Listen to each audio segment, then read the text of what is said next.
I'm actually going to go ahead and introduce our next session. So our next session is going to be on cooperatives in the agriculture economy. So I'm going to introduce our next presenter, Dr. Murry Fulton. So Dr. Murry Fulton is the director and professor at Johnson Shoyama Graduate School of Public Policy at the University of Saskatchewan, Saskatoon. So Dr. Fulton, I will turn it over to you. Excellent. Can you hear me? Yes, we can. Thank you. All right. Well, it's a real pleasure for me to be here this morning. So let me just jump right into my presentation. Let's see. So I was asked to talk about the role of cooperatives in agricultural marketing, processing, and purchasing.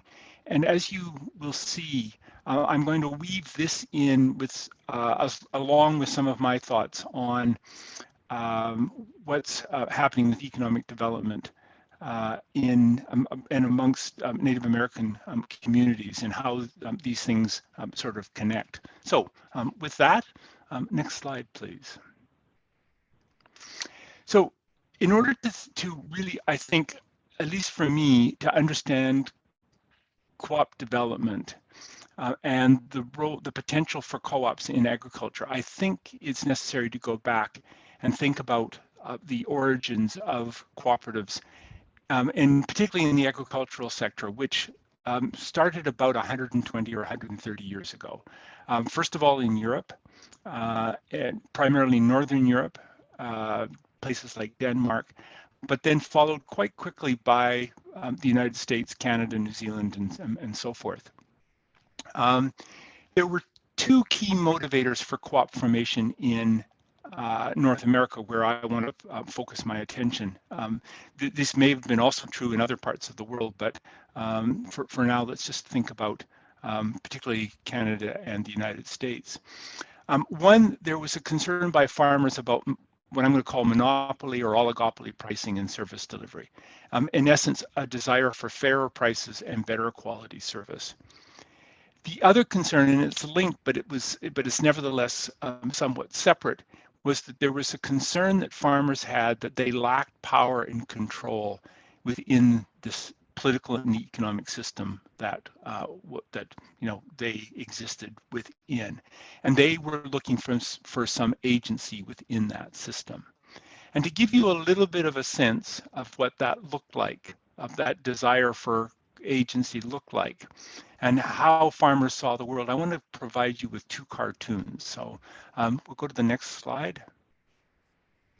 And both of these cartoons, this one and the next one, were from a publication, the Grain Growers Guide, that was published by a cooperative, the Grain Growers Grain Company, in Western Canada during, in this case, the 19-teens.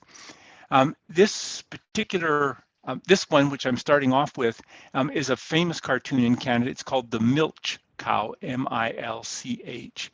And you have this cow that's feeding in off the crops that have been grown in Alberta, Saskatchewan, Manitoba, and Western Canada. But the good part of the output is being siphoned off by the politicians and the barons in Eastern Canada. And if you can't read the slide, it's the pale say Ottawa, Toronto, Montreal, which were the political and economic hubs of the country. And so this really paints a picture of where farmers sort of saw themselves both economically and politically. And then the next slide shows something similar. You have the business magnates sitting around the table. They're sitting around a turkey carcass that's been cleaned right down to the bone. There's a little sign that says the 1912 crop. They've disposed of it. Meanwhile, there's a farmer, and you may not be able to see him. He's in the right-hand side, back at a back table, sitting all by himself with nothing on his plate. And again, this speaks to that, both the political and the economic position that farmers saw themselves. Next, please. So what was the farmers' response to these issues? Well, as my colleague and historian Brett Fairburn has written, the first impulse was for farmers to work harder, independently of each other. That worked to a certain extent, but there was only so much that they could do independently. And so they then moved to asking government for help. Most of the time, this request fell on deaf ears. And so then thirdly, when these first two activities kind of ran their course, farmers were they took to working together to take ownership and control of businesses in a portion of the agricultural supply chain. In other words, they formed cooperatives. And they used these co-op structures, but they did modify that structure to fit their needs.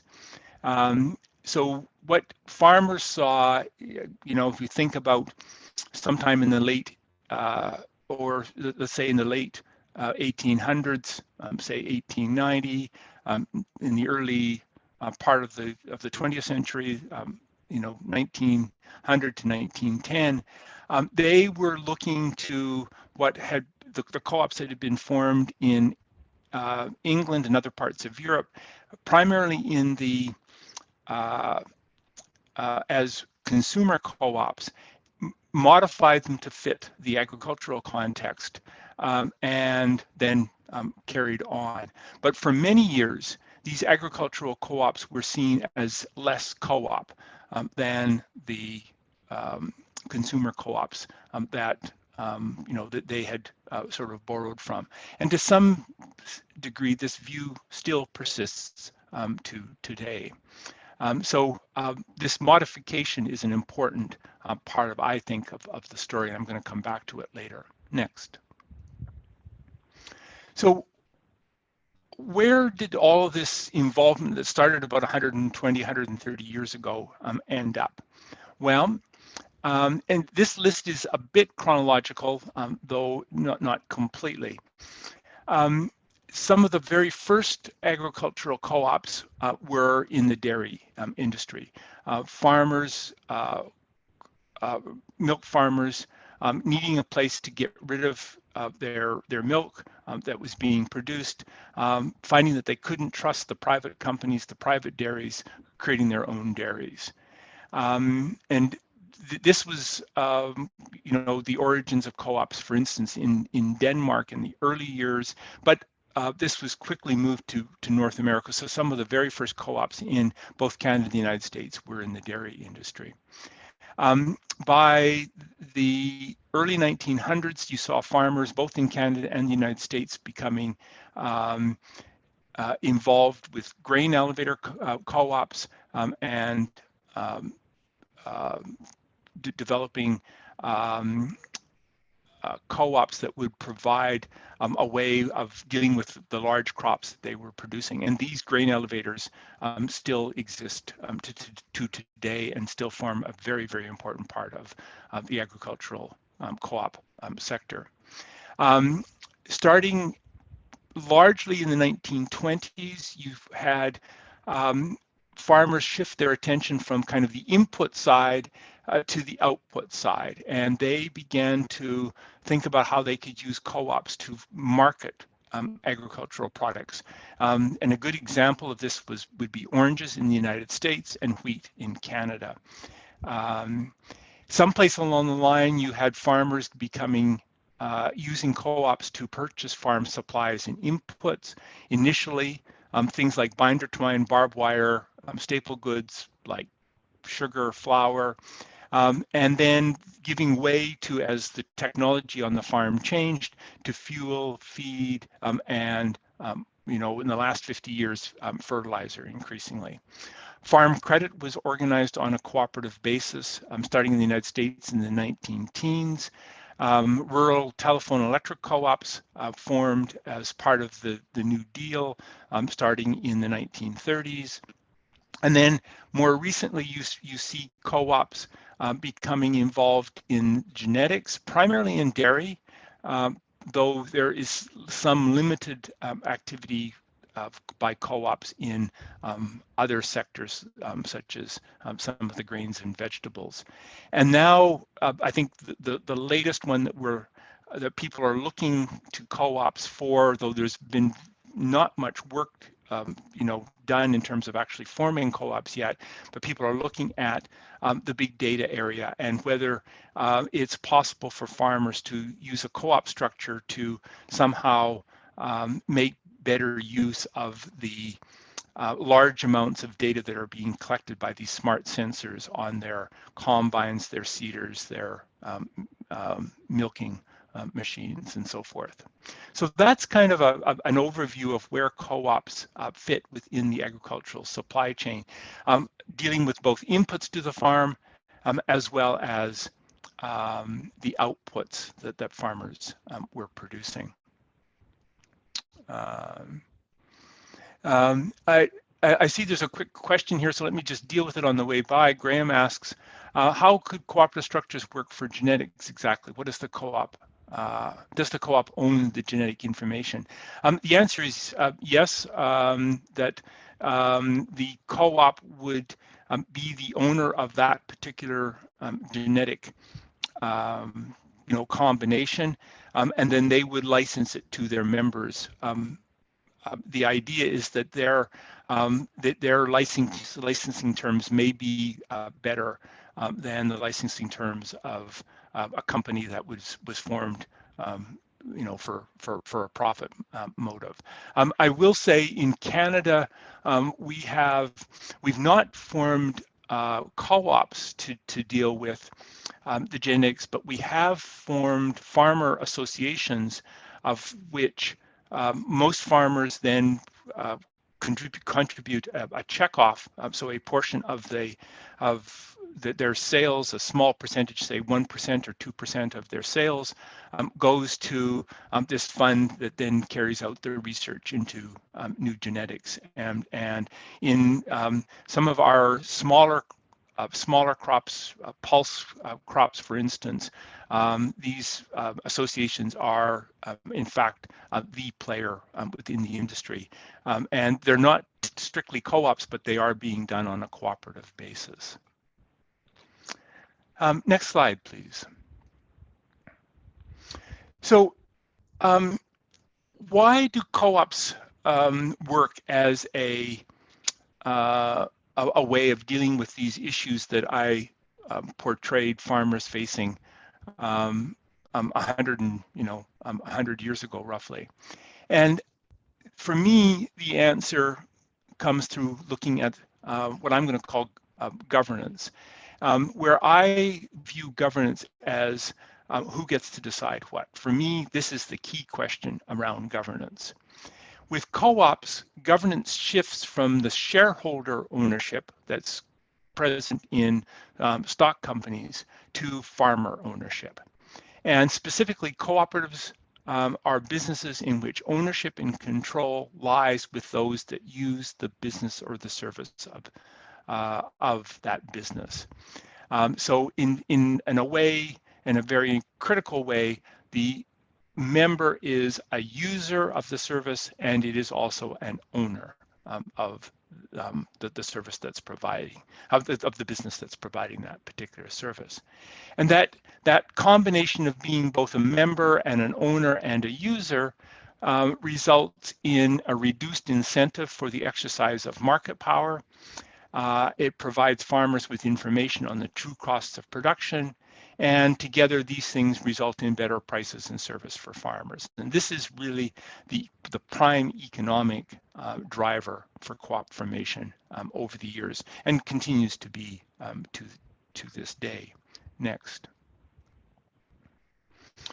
But I want to take this idea of ownership mattering and explore some additional elements of it. So one of the ways that I've sort of encapsulated in the previous slide is that, generally speaking, an organization operates in the best interests of those who have effective ownership and control. But there's some other things that are going on, and let me just sort of try to tease these out. So ownership and control in a co-op, what does this mean? Well, let me say first of all that it does not mean that the members get to decide everything. On all the operational issues, for instance, are typically delegated to a manager who makes those day-to-day decisions. But there are some, if I can put it this way, some high-level things that the members do decide. They decide on the boundaries of the organization, who is a member and who is not, the rules by which the resources are used, and very, very importantly, the rules by which the benefits are distributed, and the monitoring and enforcement of these rules. These kind of decisions that are being made by the members are always done at the very, they for sure take place at the very beginning when the co-op is being formed. They're typically introduced into the bylaws of the co-op, but they may also be dealt with at various points in time in a co-op's history when the co-op feels that it needs to pay attention to the issues that I've just addressed. What I think is interesting is that this even though this ownership and control is not complete, this degree of ownership and control, providing that it's also, I think, combined with, some, delegation to a manager that performs well. Even this limited ownership and control does provide members with a sense of agency that is sufficient to create the commitment and trust that are necessary for the co-op to work effectively and fairly. And let me just stress this, that one of the critical things about a co-op is that it has to have the commitment and trust of the members. Without that, the co-op will fall apart. And many of the co-op failures that we have seen have occurred because that commitment and trust is lost. And so making sure that there's enough member control and ownership to create that commitment and trust is absolutely critical, at least in my mind. But here's where I want to just highlight that these are what I've been talking about here is some things that are internal to the co-op, and they're not sufficient. What is also required is that the co-op structure be viewed as being legitimate by the larger system in which the co-op is part. And historically, this larger legitimacy was typically provided by the state, by government, passing specific legislation documenting the rules for setting up a co-op. So in essence, the formation of cooperative legislation. Interestingly, I think this is really important. It wasn't the rules themselves that created the legitimacy. It was the fact that the legislature saw fit to create the rules that was in fact an indication that the system had seen the co-op as being a legitimate player within the economy. I'm just reading quickly the comment here from Michael Johnson.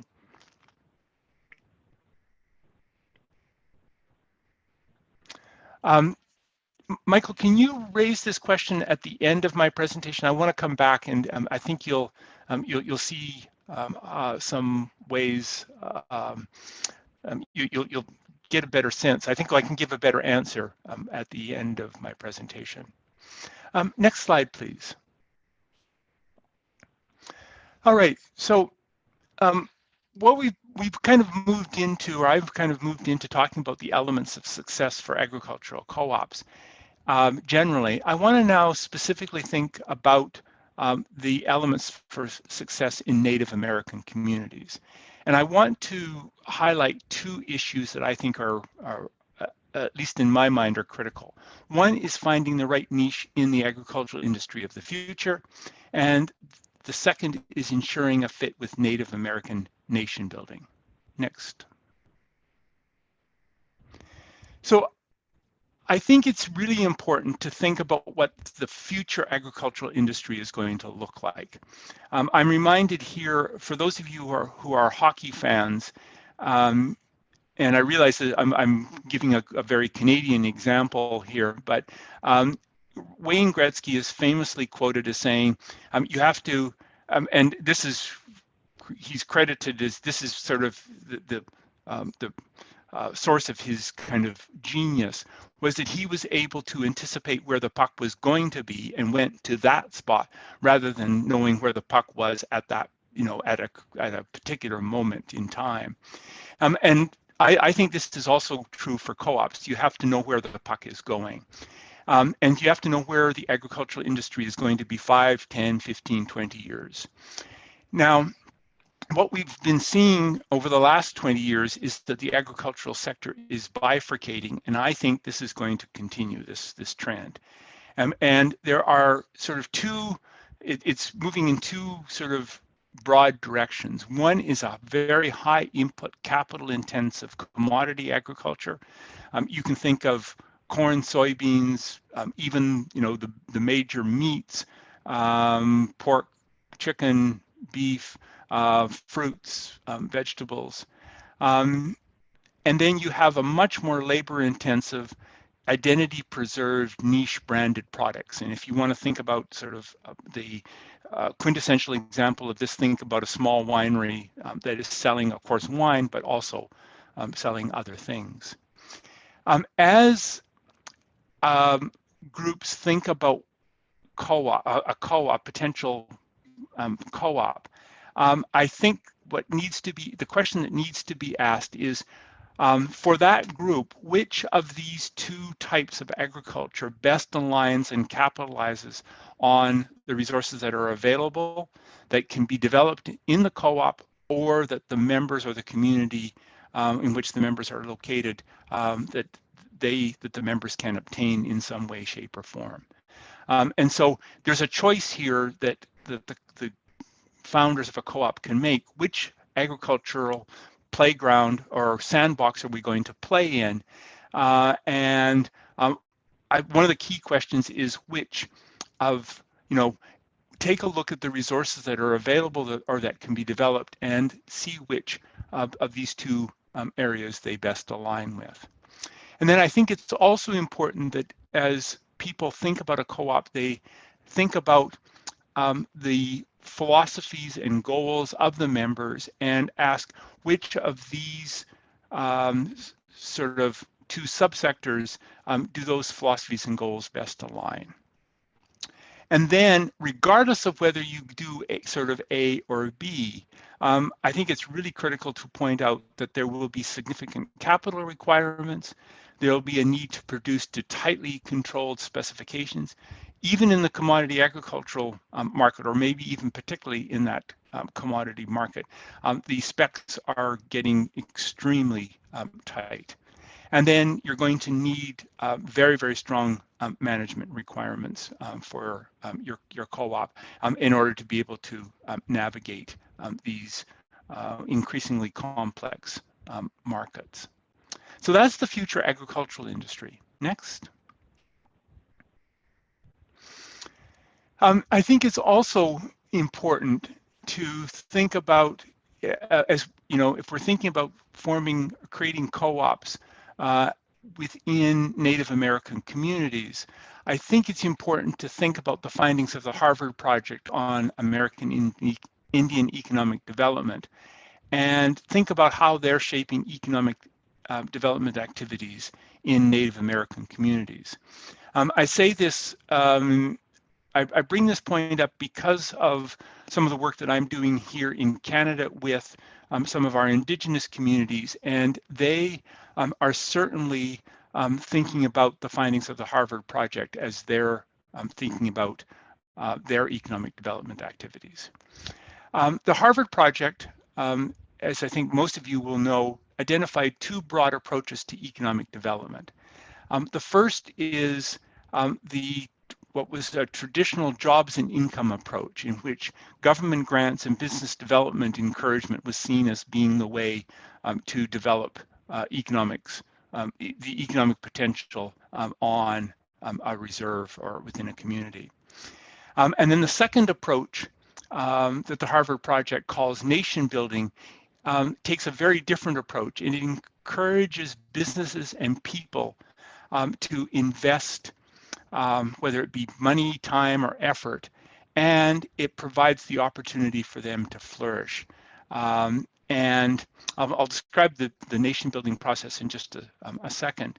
The evidence from the Harvard Project from now 30 years of work shows that the first of these approaches has generally not been successful. The second approach, while much more time consuming, is the far more effective one. Next.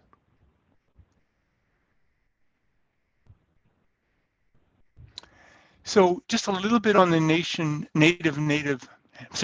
Native American nation building approach. Nation building requires both the legal means to assert self-governance or sovereignty and the capability to make effective decisions given that legal means for self-governance exists. Under that second point, effective decision-making requires, in turn, a set of here I've got 5 elements: stable institutions and policies, fair and effective dispute resolution mechanisms, a separation of the politics from the business management, competent bureaucracy, and a cultural match with the culture of the community. Next, please. Now, the reason I wanted to bring up and discuss a little bit about co-op development and then the Native American nation building process is that I think I'm going to go out on a limb here and say that I think both processes are undermined by a desire for greater ownership and control, both politically and economically, on the part of the people involved. And the process, I think, in each case shares some similarities. We see that there's a need to determine the boundary rules, who is a member and who is not. There is a need to develop clear rules and sanctions. There's a need to develop competent leaders with strong decision-making skills. And there is a need in both of processes for a legitimization by outside players. And without that, without any of these, the process tends to go off the rails. Next slide, please. So this brings me actually to the end, and we can open it up for questions. I believe there's an excellent potential for co-op development in Native American communities. I say this because I think that there's an excellent potential just generally for co-op development, and particularly in agriculture. I've been looking at agriculture for the last sort of 30 years, and there is always opportunities for co-op development if people go in and start looking for them. So I think that there is excellent potential. In my mind, and this is kind of my kind of checklist or kind of sense of what I think will likely unfold, or this is my way of providing some sense of what I think might have to happen. I think that successful co-op development will address a market failure, some kind of oligopolistic pricing, lack of service provision, something where the market's not working the way that it needs to. I think co-op development, to be successful, will have to be linked to the nation building process in some way, shape, or form. I think we're going to see a change in the co-op model to fit Native Americans' needs and expectations. I do not think that the cooperative model will, as it currently is structured, will necessarily fit, and I think it will have to change. I think there's going to have to be a cultural match with the specific culture of the group undertaking the co-op development. Co-op development is going to require substantial capital, strong management skills, and my final point, it's going to require legitimization by policymakers and by co-op leaders. And if anything, I'm really speaking to the people on this call that are cooperative leaders, that this is part of what you can provide is this legitimization that says that this kind of approach will work and is an acceptable way for the co-op model to proceed. So with that, I'd love to open it up for questions. Thanks. Great, thank you, Dr. Fulton. I do have a couple of questions for you that, and a reminder to everyone that you can submit your questions in the chat box. And a member of the NCBA CLUSA team will share those with us, and then we'll include those at the end of each presentation. But one of the first questions, Dr. Fulton, that we have here, when we're talking about using grain elevators or wheat as a model, how much have those changed over the decades? They've changed dramatically. Not just in the technology, though that's quite obvious. You had, the small, if you go back historically, it was not even a grain elevator. It was a loading platform that a group of farmers would put together so that they could drive their wagon up and then shovel on directly into the boxcar, and then they moved to an elevator technology, a wooden constructed building, to now these large concrete structures that handle vast amounts of grain. But of course, what's going on in those activities, while that basic activity of handling grain, getting it to onto the rail car and to market stays the same. There's now a whole host of things that are different. So the co-ops today are providing farmers with not just the fertilizer and the chemicals that they need, but with the advice that the farmers require. They are providing them with the marketing services. They're connecting them with markets. They're providing them with other types of both what I will call physical inputs, as well as kind of intellectual inputs that the farmer needs for their farming operation. So the activities change, but the basic idea of a group of farmers getting together to say, we're going to do this on a collective basis by a body, an organization that we own, that actually hasn't changed very much at all since ag co-ops were first established about 130 years ago. Great, thank you. I do want to circle back to one of the questions about the regionally based Indian organizations, which was mentioned that the majority do not have agriculture as their focus. So when we're talking about how agriculture can become more prominent component for tribes and regional organizations, can you speak more on about how what are some of the incentives for co-ops? Yeah, so the way I think about this is that if you think about a tribe or a group of tribes deciding that they're going to get into agricultural production, then I think what this is the way my mind works. You then start to ask, what else is needed in order to make sure that activity at the tribal level is taking place in the most effective and efficient and fair fashion? Are the marketing services in place to be able to market that product effectively? Is there a process to get the inputs that are required to those tribes so that that work, that farming work can be carried out. And here's where, you know, you might think about some of these regionally based organizations as playing that kind of more that larger role of saying, what do we need to provide as kind of that infrastructure to allow that activity to take place at the tribal level. For me, I think that's the way I would think about a co-op, is rather than thinking about it as, you know, what is the incentive to form a co-op?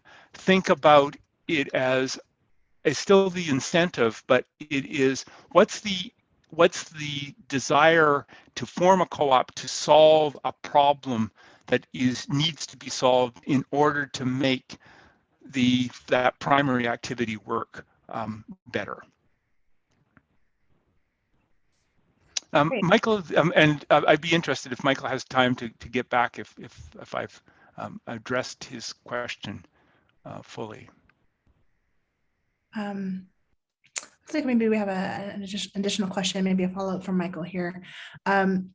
Have co-ops ever been based on survival, such as those practiced by tribal nations when it is a community-based approach, such as hunting, gathering, and agriculture for the whole community? I'm sure that there's a few of these. Let me just think about this.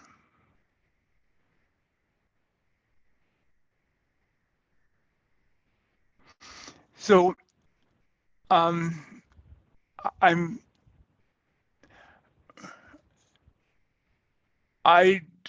am I trying to say here? I don't know that we've seen a lot of examples of let me do it this way.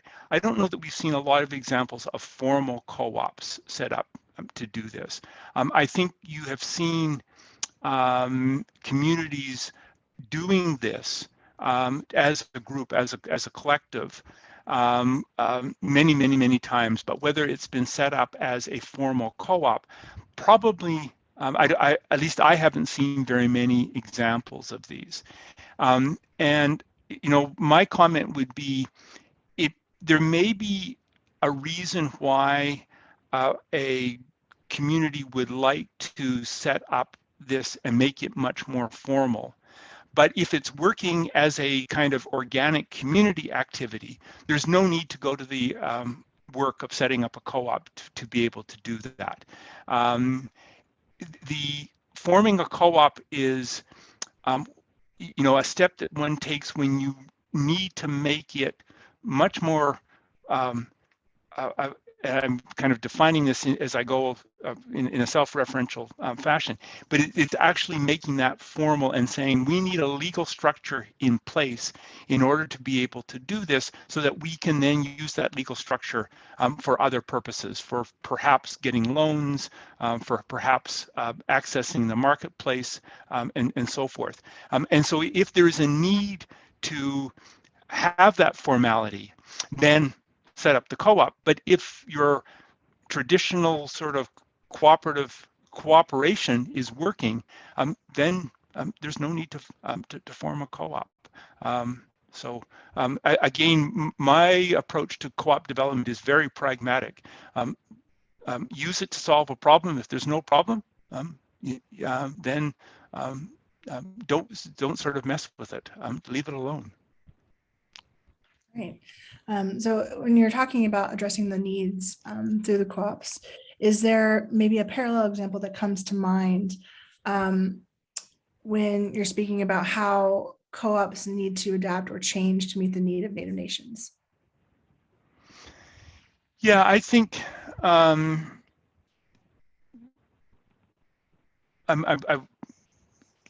I might just get you to repeat that. I was trying to read one of the comments as well at the same time. Oh, no worries. Yeah. So I was thinking one of the questions was, can you speak more about how the co-op model will need to change to meet Native nation needs?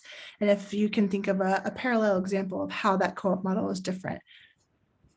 Yeah, so one of the ways I think And we're starting to see this in other sectors as well.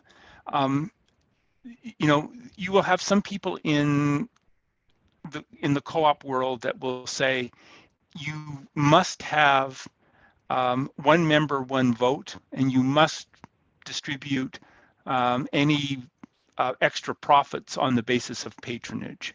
Quite, simply, quite simply defined. And what we're seeing is people now starting to question that. Now, there's some good reasons for those particular rules, why some of the early co-ops developed those, and I'm thinking again about the Rochdale principles, that Rochdale group, and they implemented those. But those particular ideas really came from a time period and a context that was very different than today. And I think it is possible to start to think about co-ops where you say, you know what, our governance structure isn't necessarily one member, one vote, but it captures what is important in terms of a particular community and who they need to have with a say around the table, and to make sure that reflects the needs of that particular community. And the distribution of profits on a strict patronage basis may not be what's needed for a particular group. Now, having said that, I will also argue that moving away from those carries risks. And so moving to a method of dividing up the profits that's purely based on the number of shares that's owned really then says this isn't a co-op at all. This is just a traditional business corporation, and you might as well do a traditional business corporation rather than try to make a co-op and try to call it a co-op and so forth. You might as well just use that traditional business organization. And I will also say that tends to really focus on a need to earn the largest profits possible. And if that's what is good for the business and good for the community, then that's what you should do. But if that pursuit of profits is then driving other decisions that are detrimental, then one shouldn't pursue that. So go into this knowing that the choices that you make as a group around these rules have real consequences to the way that organization is going to operate, and choose sort of accordingly. But at the same time, don't go in thinking that you need to adhere necessarily to all the rules that have been set up by kind of the cooperative gatekeepers. Some of those can and should be challenged. Great. I do want to ask one clarification question. And earlier in your presentation, you referenced policymakers. I think one of the question was, what do you mean, or how do you define policymakers, or do you mean tribal policymakers? Good question. I would mean, I'm going to be fairly general in my use of the term. It would certainly apply to tribal policymakers.